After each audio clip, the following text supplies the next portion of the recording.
in our personal life or anything at all, business, personal, even that the dog licks you and appreciates you, you're like, oh, I'll keep you. I'll feed you next time. I love you too. Appreciation is glue that makes you stick around. It really is. And every single one of us, as tough-headed as any of us may be, we really do want to be appreciated. And I think we sort of take that appreciation piece too lightly. We need to make sure that every single person who works for us, we actually know them. They're not just worker bees. They're not drones that fly around the office and do things that they're told to do, because that's actually, appreciation is a motivator, and it's an encourager to stay around, and it's an encourager to actually appreciate you because you're showing appreciation to them.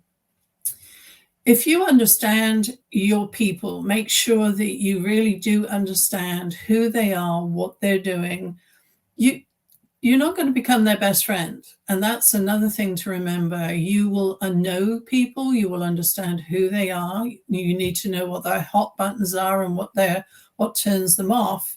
And you even should know things about what's going on in their private life to a certain extent, because things that will happen in people's private life will impact them in the office. And that's the other part of that non-verbal body language piece that I was talking about. If you see people's mood and you see people's sort of physical way change, you need to call them out. You need to ask them, because there will be a reason. And it may not necessarily be something that people want to talk about, but you do have to get them to explain, why are you being the way you are if you are normally this way? So, and people will actually appreciate that. They will appreciate it. You take them to one side privately. You're doing it out of the mainstream. But it's very important to do that, but don't step over the line of becoming friends, going to the pub, having drinks, going to their house. I recommend not doing that. Some people find that it's easy to do that split, but it can become a challenge later on if there are situations that come up. The other thing is to understand and appreciate people in the roles that they're in. I once was brought in for a 2-year contract with an association. And when I got there, I first of all it was very, very disjointed. And nothing seemed to quite flow. And after I'd been, sitting with them for about 3 or 4 months, I suddenly realized that the wrong people were in the wrong jobs.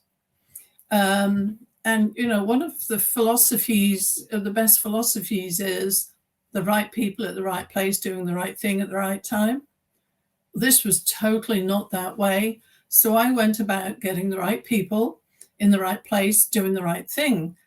And that was truly remarkable. The CEO looked at me one day and he said, oh, you're moving everybody around. What are you doing? I'm like, that's what you've brought me in for. And everybody enjoyed their jobs more, that they were using the talents in the right way.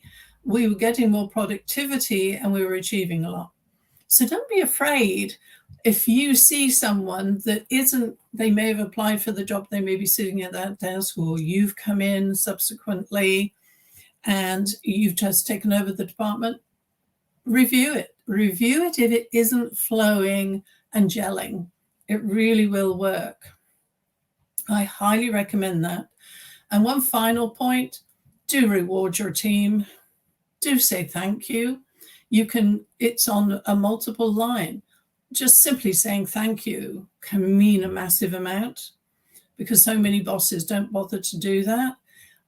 Also, don't reward everybody. If one person's done a great job and have really gone above and beyond, don't just buy everybody, supper or lunch or whatever. Thank that one individual and make a point of giving them something that that they appreciate. If they like red wine, or they like flowers, or maybe they'd like 2 tickets to go to a garden centre, it doesn't really matter. Know them, understand them, and appreciate them in that way. Most associations do award ceremonies. You don't have to go that far. A small gift is sometimes better than a big award. Now, here's the hot topic, the interesting subject. When we talk about ethics, again, everybody believes that, yes, I'm moral, I'm ethical, I have integrity, but all of those words there are linked to ethics. And I have, sadly, over a few years, worked with some associations, particularly where some of the ethical standards of the leadership have really caused a challenge to the organization. And that's why I was brought in, unfortunately. And it's been very interesting. It's very interesting when people don't even know they're not being ethical and honorable to people. So ethics is very, very important, and it can destroy. A lack of ethics in anything will destroy it. It will destroy it from the core in the end. It may not appear to, but it will. And being an ethical leader, like anything else, leading by example. If you, as a quality leader, you must understand the importance of honesty and ethical behavior. Lead by example and don't compromise. Make sure that you understand that anything that you do in your leadership role or anything in your life, it's all about your reputation. I'm sure all of us have a reputation, and within our industries and around the world at different times, somebody's gone, oh, so-and-so, yeah, she's good or he's good. And well, that's your reputation, and your reputation is golden as far as you being a leader. And if you want to become a leader, move up the ladder to become a leader, or just be basically a good person, your reputation will sit on your ethics. So be very clear on that and don't be afraid to lay down guidelines, rules. And if people sort of push back and say, oh, why do we have to have all these guidelines just for ethics? No, it's important. We have to have those guidelines and use that as a part of the tool for your evaluation of your team, so that they understand that you are standing by this and you are 100%, we are all going to have this. It builds the culture of integrity. It really will build the core and culture of integrity. And a big part of anything is obviously you have to be confidential. You have to be very clear of the confidentiality of your position as a leader. My husband and I used to work in the same company. He was many notches above me. And he would go into meetings and he'd find out a lot of really important information. But his ethics were that he wasn't going to come home and share it with me because I was lower down the totem pole, and it was not correct to do that. Once my manager decided to share that information with me, then that was fine. That is the level you have to learn, but you must learn as soon as you can. Let your people know. Do not allow rumors, because that will build an issue of rumoring, chatting, whispering behind the people's backs, and it will destroy trust. It's very, very clear that you must stop rumors being spread and keep the trust and build ethics in that same way. While you look at this graphic, I'm just going to have a sip of water. I love this graphic, especially as I live in England, in the country. And only yesterday, I nearly took a squirrel out because of this. But how many times have we all had situations in our life where we nearly became that roadkill? Because it's the hardest thing in the world.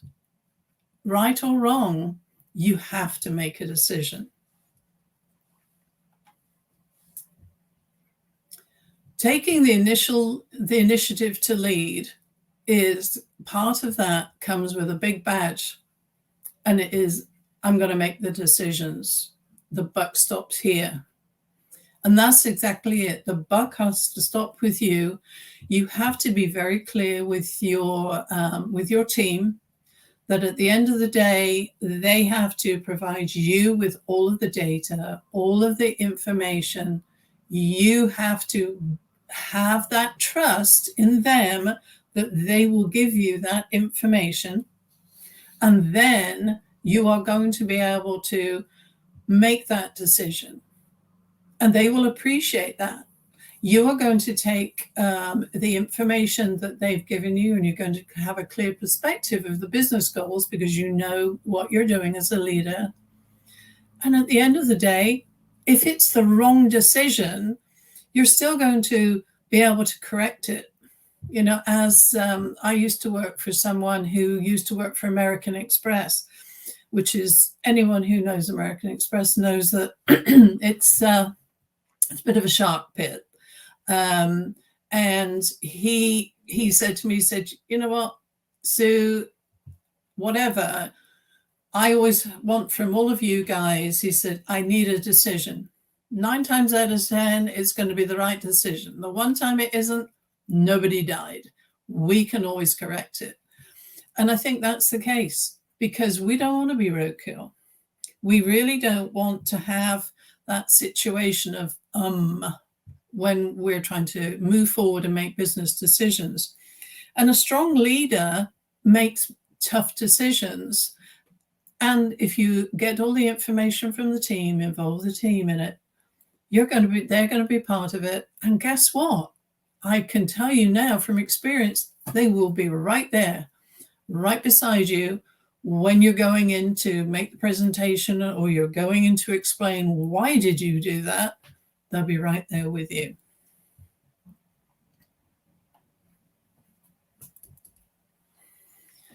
Now we come to the tough part of empowerment. We are really, if you want to motivate anyone who works for you, you need to show them trust. I'm not going to go into the detail of it, but I want you to think about this when I say it.